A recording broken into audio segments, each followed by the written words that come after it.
কিরে বন্ধু, তোর মন খারাপ নাকি? একা একা বসে আছিস? হ্যাঁ মন খারাপ কি হয়েছে? বন্ধু, আমি একটা মেয়েকে ভালোবাসি। ভালোবাসিস? হ্যাঁ।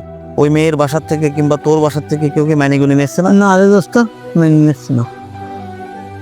মাইনে নিচ্ছে না যেহেতু, তাহলে কি করা যায়? যে কোনো একটা আইডিয়া বের তো করা যাবে বন্ধু, ঠিক আছে? তুই টেনশন করিস না, আমি তো লাইসেন্স করে দেবো। কি প্ল্যান করবো কদিন দোস্ত? তোর কি বাইক আছে? হ্যাঁ দোস্ত, আছে ভাই।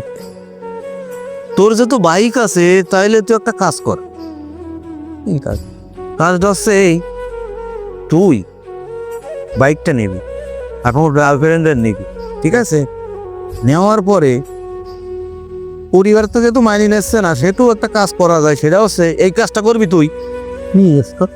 তুই তোর গার্লফ্রেন্ডে নিবি মোটর সাইকেলে। হ্যাঁ ঠিক আছে।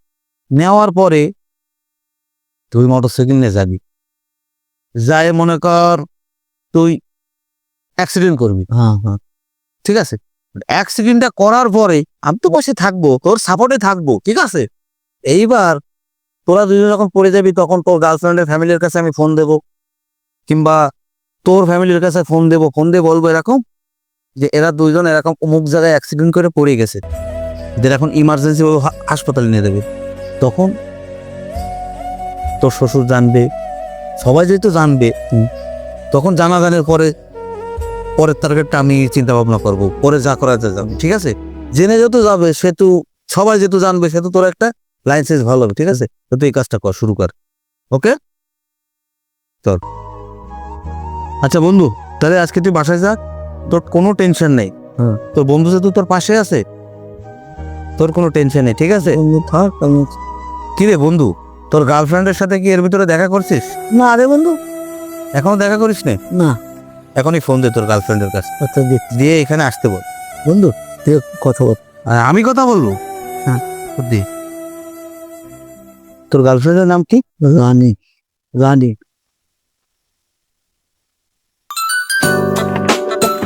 হ্যালো। হ্যালো। শোনো, আমি যেটা বলবো ওটা তোমরা দুজনেই মন দিয়ে শুনবা, ঠিক আছে? ও আমার পাশে আছে আর তুমি শোনো। সেটা হচ্ছে কালকে তোমরা আসবা। তাহলে আমি কালকে আসি। হ্যাঁ ঠিক আছে। তাহলে তোমরা এইভাবে চলবো, ঠিক আছে? একটা কাজ করো, তাহলে তুমি কালকে চলে আসো, ঠিক আছে? আচ্ছা বন্ধু, কথা তো বললাম, তাহলে রানী কালকে আসো। আসার পরে ঠিক আছে বন্ধু। কাহিনীটা শুরু হয়ে যাবে, ঠিক আছে? তাহলে আজকে তুই বাসা চলে যা। আচ্ছা যা, ওইভাবে থাকিস। হ্যাঁ, তোমার সে বন্ধু কই? বন্ধু তো আসার কথা। বন্ধু তুই কই? হ্যাঁ বন্ধু বল। বন্ধু তুই তাড়াতাড়ি চলে আয়। তোরা কই আছিস? অ্যালায়েন্সে আছি। আচ্ছা তোরা ওখানে থাক, আমি চলে আসছি। তুই তাড়াতাড়ি আয়। চলে এসেছি বন্ধু। হ্যাঁ, চল ওদিকে চল। আচ্ছা বন্ধু, তাইলে তোরা তো দুজনের সেই ভালোবাসিস, দেখে তো মনে হচ্ছে না? খুবই ভালোবাসি। হ্যাঁ দোস্ত, আমি ওরে খুব ভালোবাসি।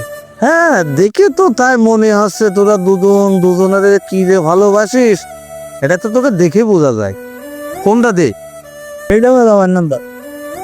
এইটা তোর বাবার নাম্বার? হ্যাঁ ঠিক আছে। হ্যাঁ কাকা বাবু, এরা তো বাইলের খালের ব্রিজের এখানে দুজন তো অ্যাক্সিডেন্ট করেছে। ওর মতন ছেলে আমার দরকার নেই। আচ্ছা তোমার ফ্যামিলির কেউ আছে না? আমার তো বাবা নাই, ওর বড়দা আছে।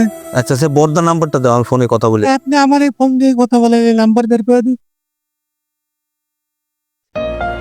দাদা বাবু, রানী তো একজনের খুব ভালোবাসে, এখন কি করা যায়? ইম্পসিবল, এটা কখনো সম্ভব না। দাদা ওদের একটা কিছু করেন দাদা, ওরা দুজনের খুব ভালোবাসে দাদা। এটা আমি কখনোই মেনে নিতে পারবো না, রাখো। তাইলে আর কি করার দাদা? ঠিক আছে, তোমার দাদা তো মেনে নিতে চাচ্ছে না, তাহলে কি করার? আচ্ছা দেখ, ওর ফ্যামিলির থেকেও রাজি হচ্ছে না, তোর ফ্যামিলির থেকেও রাজি হচ্ছে না, তাহলে একটা কাজ করি, চল তোদের দুজনের মন্দিরে নিয়ে যে বিয়ে দিয়ে দিই। চলেন দাদা, আপনি আপনি সব চলেন, আপনি যেটা করবেন সেটাই হবে। ঠিক আছে, আমি তো আছি, তোমাদের কোনো টেনশন নেই। ঠিক আছে, চলো মন্দিরে চলো। চলেন। বন্ধু, তাহলে রানীরা সিঁদুর পরাই দে।